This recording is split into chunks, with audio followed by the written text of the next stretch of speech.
Good morning, good afternoon, good evening, whatever time of the day it is you are joining us. This is the Tulsa World Scene podcast.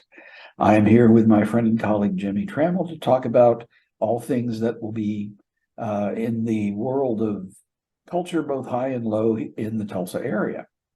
Um, of course, still the biggest cultural thing in the state right now is the movie Killers of the Flower Moon, and um, it's helped to, I think, spur people to look at stories by and about Indigenous people in new ways, hopefully in more authentic and true ways rather than the way Native Americans have been portrayed too many times in the past. And that's kind of a trend that you're addressing in a story you've got coming up, right, Jimmy? Yeah, I think, is it fair to say the two biggest entertainment stories of the year, at least from a film and TV standpoint, in Oklahoma, are both native centric in Killers of the Flower Moon and Reservation Dogs, wrapping up a an award winning, acclaimed 3 year run on its own terms. Uh, so we've got all these native stories, and it's only natural it would give rise to indigenous themed pop culture events. And there will be one soon in Tahlequah. I'll tell people about this in Friday's Tulsa World, probably online before that. But if you're a big Deer Lady fan from Reservation Dogs, as I am, and a lot of people are, Sterling Harjo even said one of the things he would kick around for the future is a project solely about the Deer Lady. But she is coming to this event that'll be happening soon in Tahlequah, so people can read about that on Friday in print. Well, have you? I know that you were and both a big fan and a big champion of Reservation Dogs, and you have seen all of those, and then you've also seen Killers of the Flower Moon. Do you see um, a very striking difference between Reservation Dogs, which had a all native indigenous creative crew Mhm. as well as talent in front of the camera, as opposed to Killers of the Flower Moon, which took great pains to incorporate and be faithful to Osage culture, but still was made by white guys. Right. And I don't even write about those two things in the same tone. I don't think, because one is very sad and based on historical events, and the other, while initially billed as a comedy, had some great serious moments. But one, it's certainly apples and oranges, and that, or pick any different kind of things. And that one is, as you mentioned, done by a native filmmaker with all native crew, and it's the most Oklahoma thing that's ever been on television before. Reservation Dogs, uh, whereas uh, Killers of the Flower Moon, based on true events, was helmed by Martin Scorsese, and he did certainly work with the Osages at every step of the way to make this something they would be proud of. Yet he has faced some backlash because it didn't come from a native filmmaker. Right. I didn't have a chance to read the article, but I did see, I think it was on slate.com, um, a person who said that he is of Osage heritage said, yes, it would have been better if it had been made by Osage people, but go and see it anyway, Hmm. because because of the importance of the story that it tells. Um, well, you mentioned Reservation Dogs being the most Oklahoma thing uh, on screens, either large or small, that you've seen. I believe you have what there is something coming up. I've heard about Bass Reeves, a TV show built around his career. Can you give me a little background on Yeah, for people Bass not Reeves? familiar with Bass Reeves, he's a former slave. Again, it's a true life story based on true life, a former slave who became the first deputy U.S. Marshal, who's an African American, and his kind of territory he patrolled was Oklahoma pre-statehood. So it was a lot of renegades hanging out back in the day in Oklahoma before statehood. Go hide at Robbers Cave or wherever else.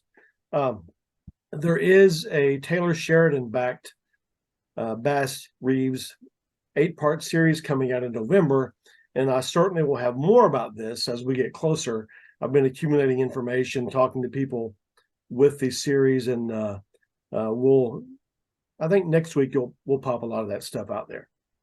And forgive me for not knowing off the top of my head, but there is a Bass Reeves museum in Oklahoma, is there not? There's a little tug of war over Bass Reeves because Fort Smith claims Bass Reeves and Muskogee claims Bass Reeves. Muskogee is where he was a police officer at the end of his career when he passed away. So you'll see things dedicated to Bass Reeves in both towns, Muskogee and Fort Smith. At the Three Rivers Museum in Muskogee, and then there's a statue of Bass Reeves in Fort Smith.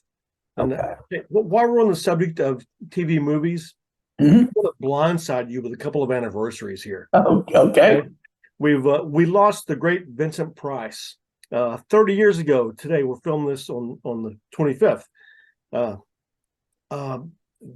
Great horror actor, also was a syndicated art columnist, was funny when given a chance on the Carol Burnett show. What's your appreciation level for Carol Burnett, obviously? What's your appreciation for Vincent Price? And people don't know he was a big booster of Gilcrease and Philbrook. I remember that he, pardon me, that there were, I think it was back in the 60s, he would, he came to Tulsa to give seminars on art collecting. He was a very knowledgeable and prolific collector of art, and I remember reading about him coming to town to do that. So yeah, he was very much a multifaceted person. So can you recite the entire Thriller rap from the Michael Jackson song that Vincent Price did? You can do that. True. You can recite that. Can I do that? Oh, yes. Heavens no. Okay. About the best I could do with Vincent Price is, would you pass the mustard, please? But that's about, because you wanted to hear him say just about anything. It's like he and James Earl Jones, they can say anything and make it sound incredible. So yeah, and he terrorized the Brady Bunch when they were in Hawaii, I think. I talked to Vincent Price's daughter once. She hated to watch his films because at the end he would always, melt or die some horrible death, and she could not stand to see her daddy die on screen. Here's another anniversary I'll blindside you with. We lost the great Hal Needham 10 years ago. Hal Needham is the legendary stuntman who became a director and wrote the script for Smokey and the Bandit on a yellow notepad and said, "Hey, Bert, do you want to do this?" So do you have an appreciation for Hal Needham? I remember very, very well going to see Smokey and the Bandit.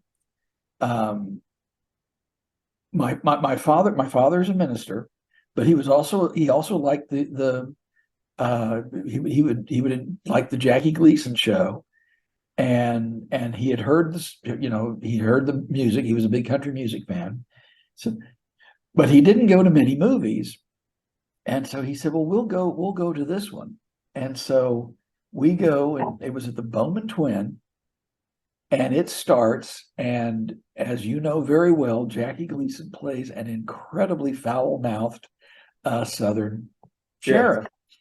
And so I'm sitting there in the Bowman Twin Theater doing my best not to laugh, because I'm not only sitting next to my father, I'm also sitting next to my minister, and I mean, it was just all I could do to not but then I kind of, did a side eye thing to look at how my father was reacting to all of Mhm. this. And tears are running down his cheeks. He's laughing so hard. So from that on, about maybe 15 minutes into the movie, I said, okay, we're going to have a good time.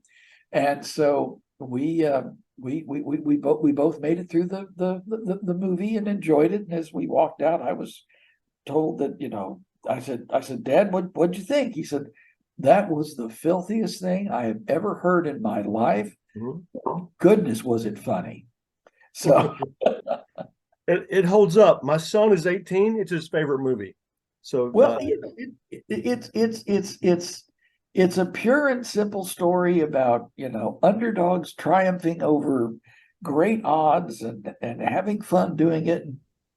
And if you can run over a bunch of motorcycles with an 18-wheeler and you got a basset hound named Fred, I mean, what else does a movie need? yeah, that's right. I mean, really.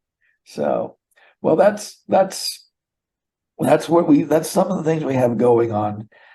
This is the Halloween season. Mm. Um, uh, do you have trick-or-treating memories and things that you remember doing or wish you had done or wish you hadn't done? So all of the above.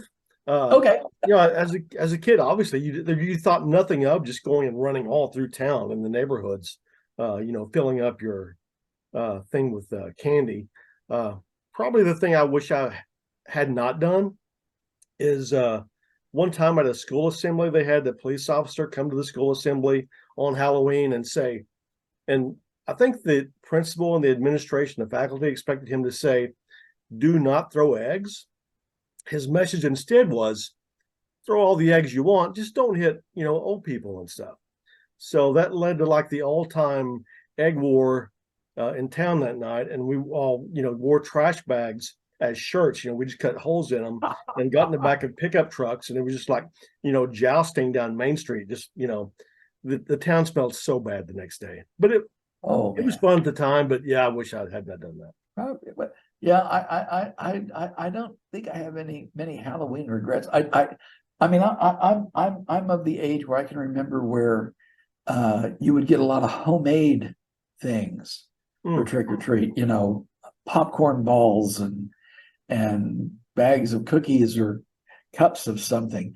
And to think of that and but it wasn't so long from that there was the um, stories about needles and razor blades Yeah. um, in Halloween treats. And I remember one year coming home with a fairly substantial haul and my mother commandeering it. We had to promise we would not eat anything until we got home. Yeah. And so my mother commandeering our trick or treat bags, pouring them out on the uh, dining room table, and meticulously chopping up and this was back in the day. This is before the days of fun size candy bars. Everything was a full size candy bar.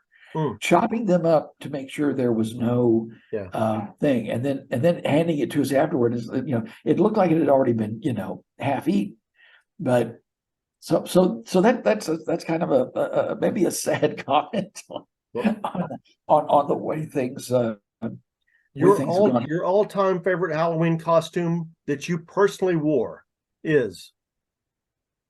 Already, I wasn't greatly in on dressing up, but I did have a Superman costume that I remember wearing. But the problem was, we were living in Illinois at the time, and it snowed the day before Halloween. So I had it on, but the only way you could tell that I had it on was that I had the cape coming out of my parka because it was like 29 degrees and we're Mm. sloshing through slush and snow to get to the. But when free candy's in the offing, you'll put up with a lot. Now, our So co-worker Randy Crable, who I hope is an MVP and just is great at everything he writes and researches. I believe he was Paladin from Have Gun Will Travel one year, so that's hard to top. I want to see a photo of this at some point. Yeah, that was true. I did have a friend who was extremely tall and extremely thin, and he would always joke that when he for Halloween all he would do is just stick out his tongue and go as a zipper. So I thought that was a clever line. But anyway, did you have a particular candy that you hoped would end up in your in your Halloween bucket or? No, I was pretty easy to please. Just any any legitimate candy bar is fine, but none of that tightwad stuff where it's like an elephant. What do you call those elephant things or orange Oh, pellets? Or yeah, the none of that circus stuff. peanuts. Yeah, Yeah. yeah. No, I Yeah. was Evil Knievel in the fifth grade, and that sticks with me forever because what could be cooler than Evil Knievel when you're in fifth grade? When I But was, did you ride your bike and jump over things? I don't think I did that. I just had the white pants and the big V on my shirt and a little swagger stick like Evil Knievel had because of course you had Okay. to have one. Got to have a swagger stick. Okay. You may need to bring that next time we have a staff meeting. People, any put a bit of stick about it. Well, anyway, that's what we've got coming up for this week. We're hoping that you will check out the Tulsa World, available at fine newsstands everywhere and online at tulsaworld.com. And until next week, we will bid you a pleasant good day. Behave.